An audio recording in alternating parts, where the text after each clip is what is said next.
Assalamualaikum warahmatullahi wabarakatuh. Selamat pagi, salam sejahtera bagi kita semua.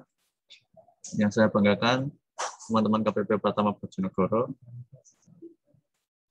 Hari ini Pak Eko mau mengadakan IHT terkait penyuluhan anti korupsinya beliau sebagai agen anti korupsi yang tadinya sudah mengikuti pelatihan terkait penyuluhan anti korupsi. Untuk lebih cepatnya, untuk mensingkat waktu, langsung saja kepada Bapak Eko Bayu Haji, kami persilakan. Terima kasih. Assalamualaikum warahmatullahi wabarakatuh. Mohon izin melepas masker karena memberikan presentasi. Pada tema ini kita akan melakukan penyuluhan anti korupsi di KPP Pratama Bojonegoro. Next.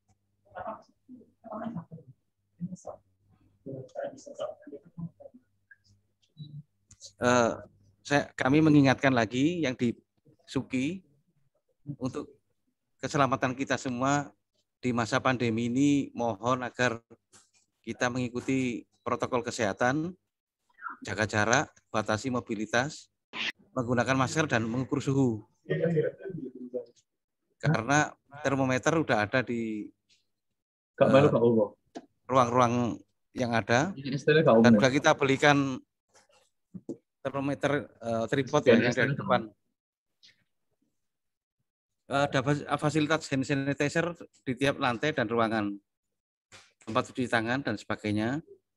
Karena ini dilakukan secara online agar kawan-kawan menjaga keselamatan dan mengurangi bahaya radiasi, konsleting arus listrik baik di rumah maupun yang ada di kantor, dan bahaya kebakaran saat WFH dan WFO yang ada di tempat masing-masing. Keamanan dalam gedung kita, jika terjadi kondisi darurat, gempa atau kebakaran, maka ikuti alur jalur keluar masuk gedung, jangan panik, ikuti arahan BNPB yang ada kalau ada gempa bumi dan sebagainya. Titik keamanan publik internet, kita tahu bahwa data kita sangat rahasia.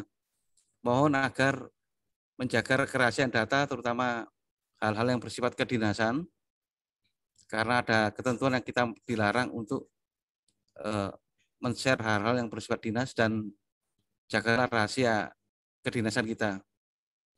Bagi pegawai yang ada gejala mirip influenza seperti COVID, mohon agar mengajukan istirahat dan bekerja dari rumah dan berkomunikasi dengan atasannya langsung.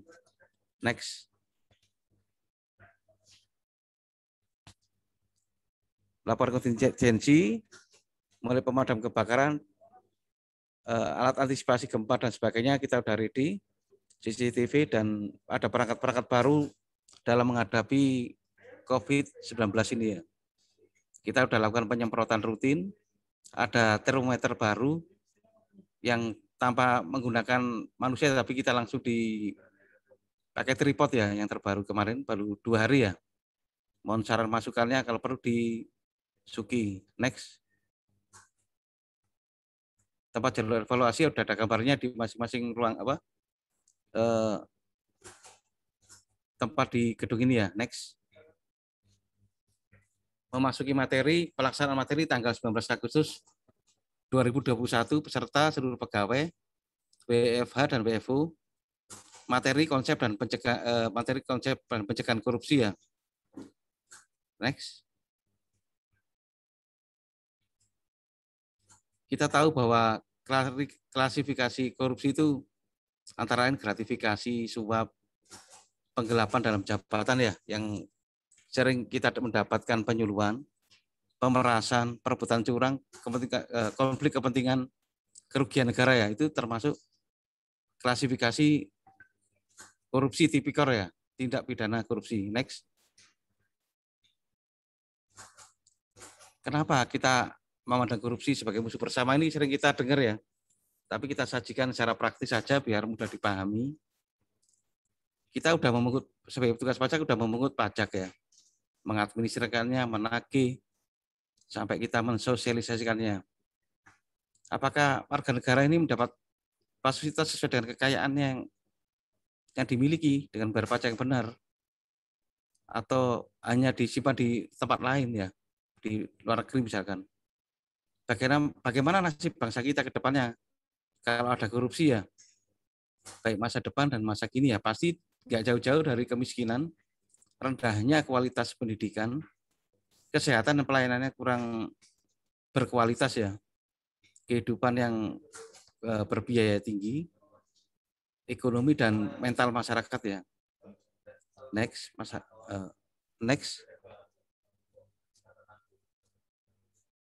next.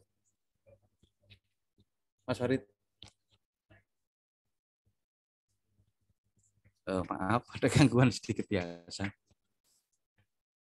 Dampak korupsi pasti di ekonomi, sosial ya, pemerintahan, politik ya, demokrasi, penegakan hukum, pertahanan keamanan dan lingkungan kita. Next, Mas Farid, klik. Di ekonomi pasti ada penurunan produktivitas ya, lesunya pertumbuhan ekonomi dan investasi ya, rendahnya kualitas barang dan jasa yang diproduksi, pendapatan pasti kan turun ya, utang negara akan naik dengan korupsi ini ya. Pasti kawan-kawan udah ada pakar masalah ini ya. Kemudian di sosial, mahalnya harga jasa pelayanan publik ya, pasti ya banyak.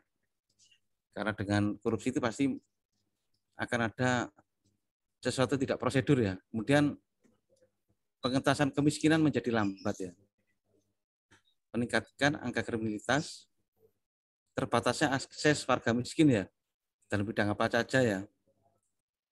Solidaritas sosial menjadi sangat langka ya, menjadi demoralisasi di masyarakat.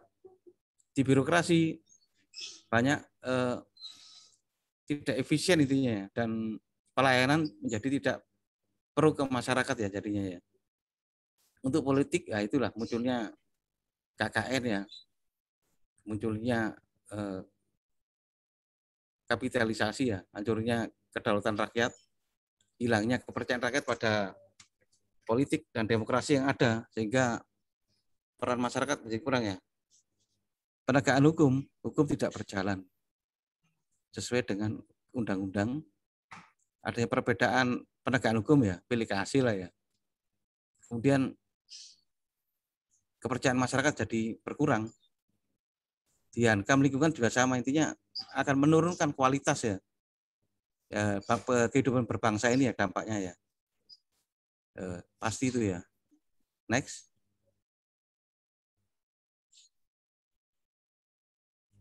Terus Mas Farid.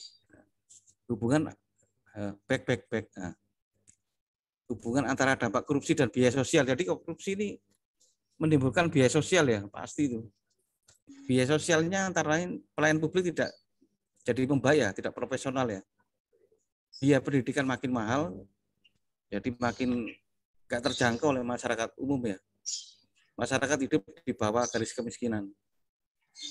Meningkatnya besaran pajak yang seharusnya digunakan untuk mensejahterakan rakyat ya. Kemudian biaya sosial korupsi yang muncul karena dampak korupsi yang merupakan biaya yang dihitung dari hasil perbedaan output multiplier ekonomi pada kondisi tanpa korupsi dengan kondisi korupsi ya.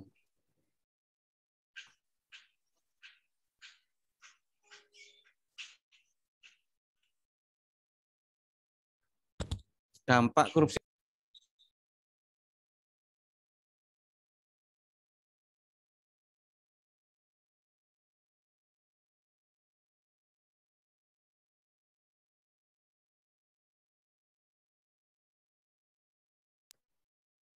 merupakan pada pendapatan negara berpengaruh ya. Jadi pada berbagai bidang termasuk income negara ya, pendapatan negara, tidak hanya dari sektor pajak, semua sektor, baik perdagangan dan sebagainya ya, hasil dari tambang dan sebagainya, akan banyak tidak masuk kas negara nanti ya, ada kebocoran. Kemudian menimbulkan hutang ya pasti ya. Jadi kita banyak hutang karena tidak bisa membiayai kehidupan bermasyarakat dan bernegara ya. Kemudian pengembalian uang negara dari hasil korupsi ternyata lebih kecil dari yang dikorupsi ya. Ini faktanya ya.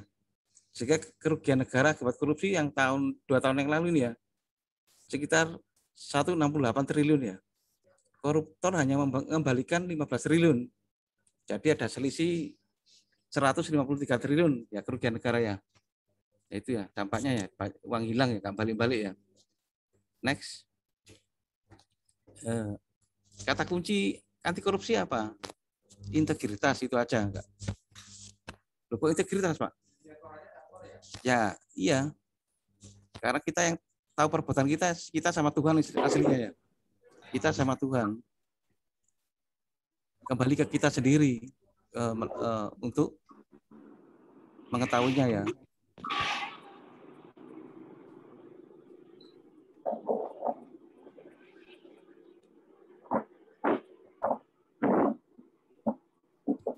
Integritas itu ada 3 konsep ya. Antara kata dan kepercayaan dan action kita, perbuatan kita menjadi satu irisan ya. Jadi sama. Ini berat ya. Karena integritas kita itu ada level-levelnya.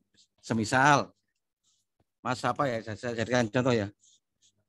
Mas Brian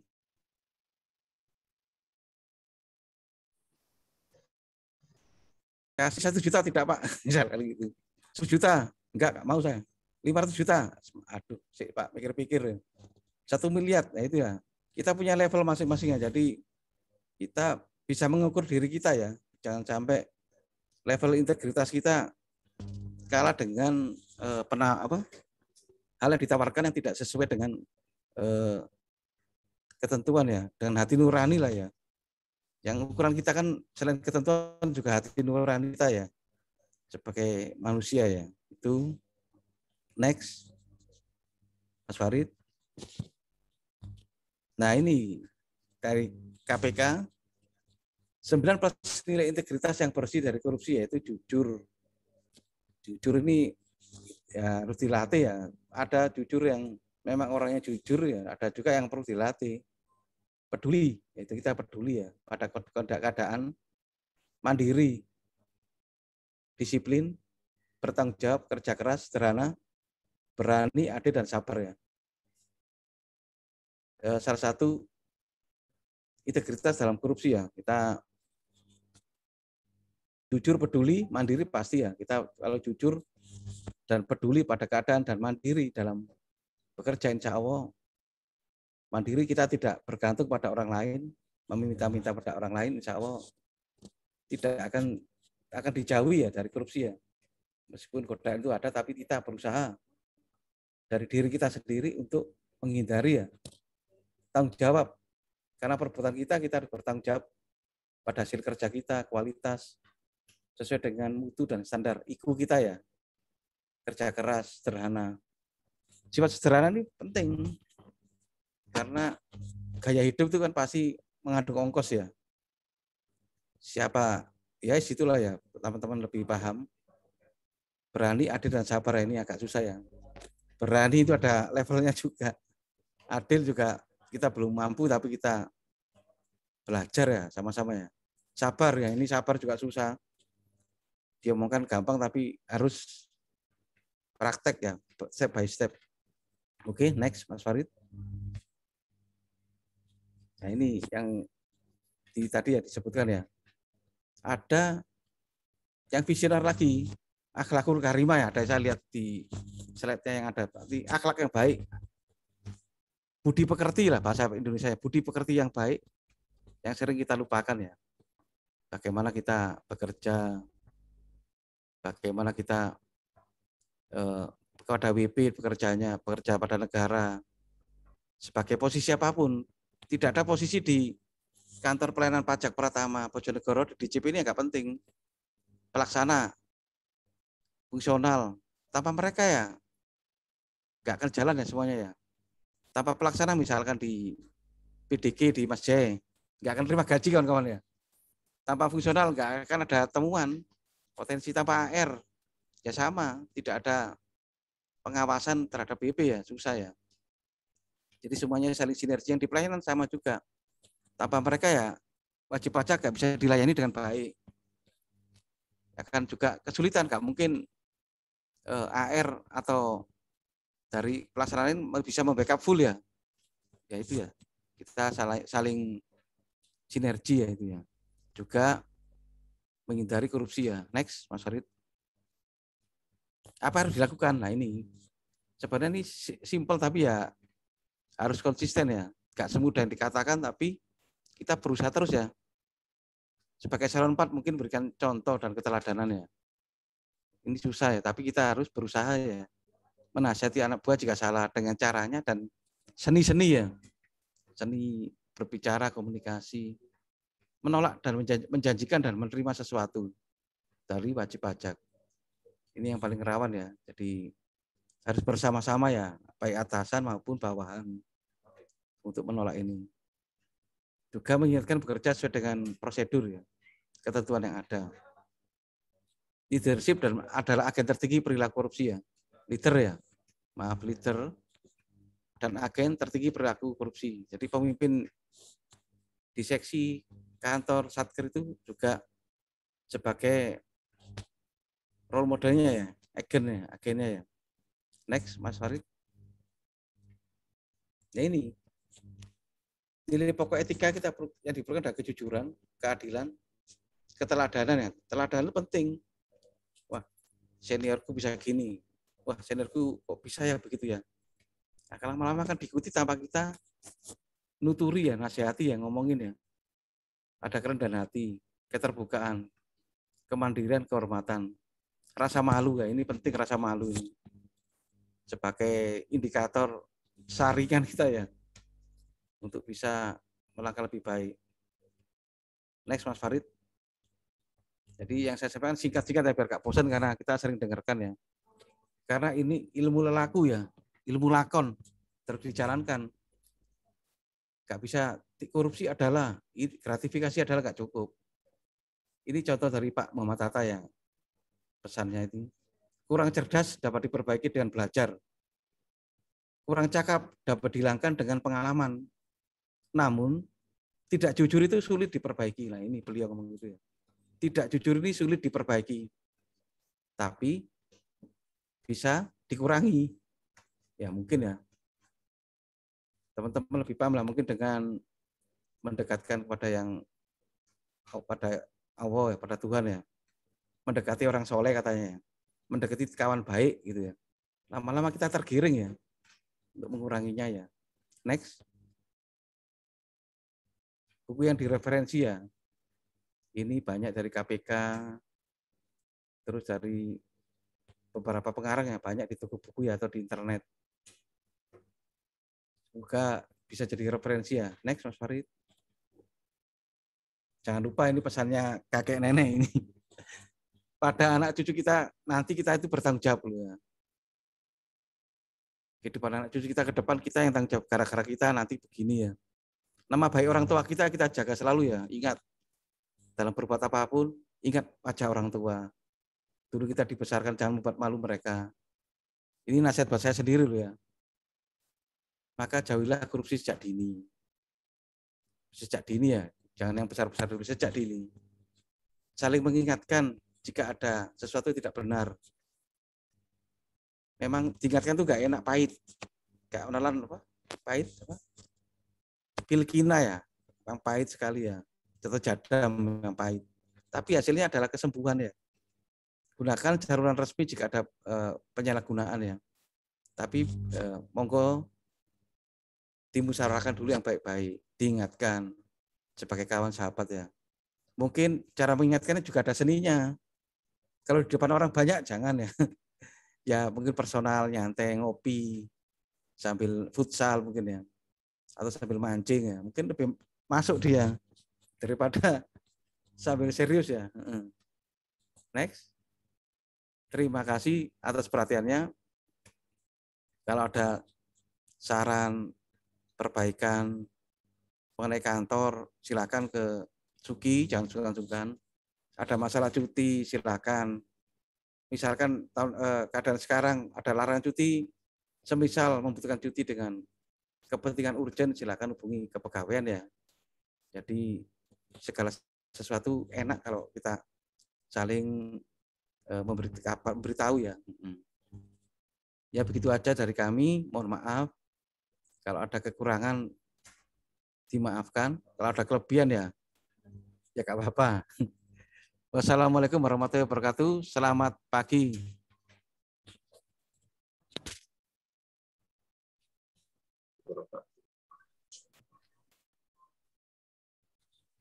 Terima kasih kepada Bapak Eko Bayoji yang telah menyampaikan materi terkait penyuluhan anti korupsinya. Semoga dari kita semua tetap menjaga integritas, jangan sampai terjerumus ke dalam lubang yang sangat berbahaya, jangan sampai korupsi, terutamanya ingat selalu integritas dan iman kita, kuatkan iman. Sekian IAT pada pagi hari ini, apabila ada kurang lebihnya kami mohon maaf. Wassalamualaikum warahmatullahi wabarakatuh. Waalaikumsalam warahmatullahi wabarakatuh. Makasih, Rit.